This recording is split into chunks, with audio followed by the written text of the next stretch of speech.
जय हिंद। आप सभी को स्वागत है आपका तेज एनसी आर्मी चैनल में। सबसे पहले आप चैनल को सब्सक्राइब कर लीजिए। आज की वीडियो में मैं आप लोग को एनसीसी भर्ती की पूरी प्रक्रिया दिखाने वाला हूं कि किस प्रकार से टेस्ट होता है, यानी कि एनसीसी भर्ती प्रक्रिया में कौन कौन सी एक्टिविटी कराया जाता है। तो आप लोग चैनल पर लास्ट तक बने रहिएगा, तभी आपको सारी जानकारी मिल पाएगी।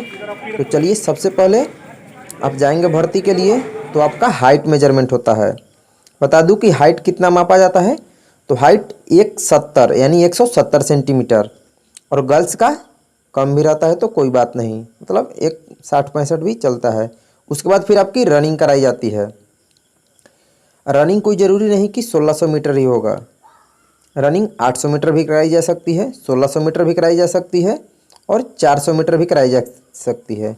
यानी कि जैसा सिचुएशन होता है, और इसका कोई टाइम नहीं होता है। जो टॉप 10 में आता है उसका सिलेक्शन होता है।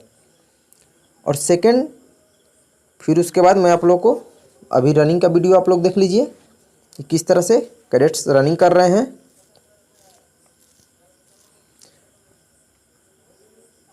रनिंग की प्रक्रिया में जो टॉप 10 में कैडेट आते हैं, यानी कि वैसे टाइमिंग की बात करें तो टाइमिंग आपको आर्मी वाली ही टाइमिंग दी जाती है, यानी कि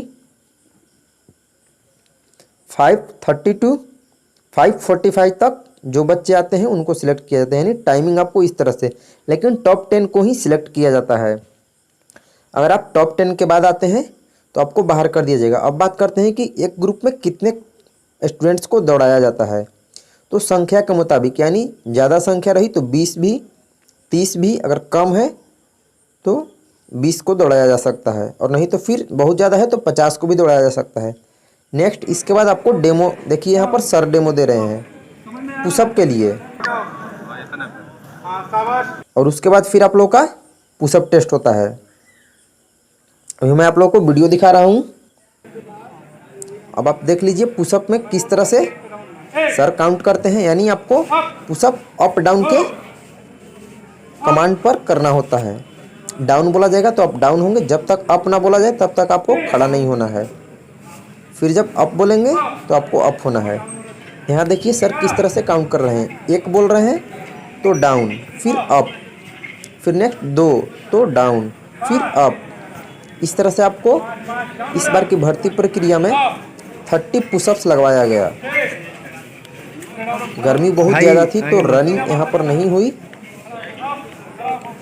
तो हर एक स्टूडेंट से 30 पुशअप्स यानी अप डाउन की करवाई पर, यानी कि आपको बहुत ज़्यादा मेहनत करने की ज़रूरत है। आपको प्रैक्टिस करना पड़ेगा, क्योंकि 30 पुशअप्स अप डाउन की करवाई पर करना, यानी कि आपको कंटिन्यू कम से कम 50 पुशअप्स लगाने होंगे लगातार, तब आप 30 पुशअप मार पाएंगे।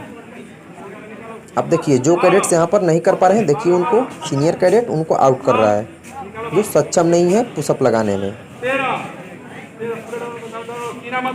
पवन दीदी, आप वीडियो को लास्ट तक बने रहिए, मैं आपको हर एक प्रक्रिया दिखाऊंगा किस तरह से भर्ती होती है। फिर पुशअप लगाने के बाद कैडेट्स का हैंड चेक किया जाता है कि हाथ आपका सीधा है या नहीं। फिर उसके बाद सर पुशअप लगवाने के बाद हाथ फ्री करवा रहे हैं, नहीं तो बहुत से स्टूडेंट्स का हाथ जाम हो जाता है, दर्द करने लगता है। फिर उसके बाद ये देखिए सीटअप का डेमो, कोई आपका पैर नहीं पकड़ेगा, और फिर आपको सीटअप भी 30 सीटअप लगाने हैं। ये सीनियर कैडेट है, एक्स कैडेट है, जो कि डेमो दे रहा था। अब उसके बाद आप देखेंगे किस तरह से कैडेट सीटअप लगा रहे हैं। जब भी डाउन बोला जाए तो आपको लेट जाना है, फिर अप तो आपको खड़ा मतलब बैठना है। देखिए एक कैडेट स्टार्टिंग में ही आउट हो गया। बहुत से स्टूडेंट्स का ये प्रॉब्लम होता है कि वो बिना पैर पकड़े सीटअप नहीं लगा पाते हैं, तो आपको इसकी प्रैक्टिस करने की ज़रूरत है। आप खुद से मारने का प्रैक्टिस कीजिए। मतलब आपको डिफेंस में जाना है तो आपको फिजिकली पूरी तरह से फिट होना पड़ेगा, तभी आप इसके लिए सिलेक्ट हो सकते हैं। एनसीसी सी सर्टिफिकेट पास करने का मतलब आपका कहीं ना कहीं सिलेक्शन हो ही जाएगा। या तो आप फौज में चले जाएंगे, या तो ऑफिसर लेवल पर, अगर आपकी इंग्लिश स्टडी में आप ज़्यादा बेहतर हैं तो आप ऑफिसर के लिए सिलेक्ट हो सकते हैं। नहीं तो और भी बहुत सारी अपॉर्चुनिटीज़ है एनसीसी सी सर्टिफिकेट करने के बाद, और आने वाले दिनों में और भी होने वाली है। और लास्टली आपका रिटन टेस्ट के आधार पर सिलेक्शन होता है। लास्ट में रिटन टेस्ट लिया जाता है और इसका रिजल्ट 2-3 दिन बाद या 5-6 दिन बाद दे दिया जाता है। जो बच्चे टॉप में रहते हैं उन्हीं का सिलेक्शन होता है। वीडियो को लाइक कर दीजिए और कोई भी डाउट हो तो कमेंट कीजिए और चैनल को सब्सक्राइब जरूर कर लीजिए, क्योंकि एनसीसी से रिलेटेड सारी जानकारी मैं इस चैनल के माध्यम से देता रहता हूं। आज के लिए इतना ही। धन्यवाद। जय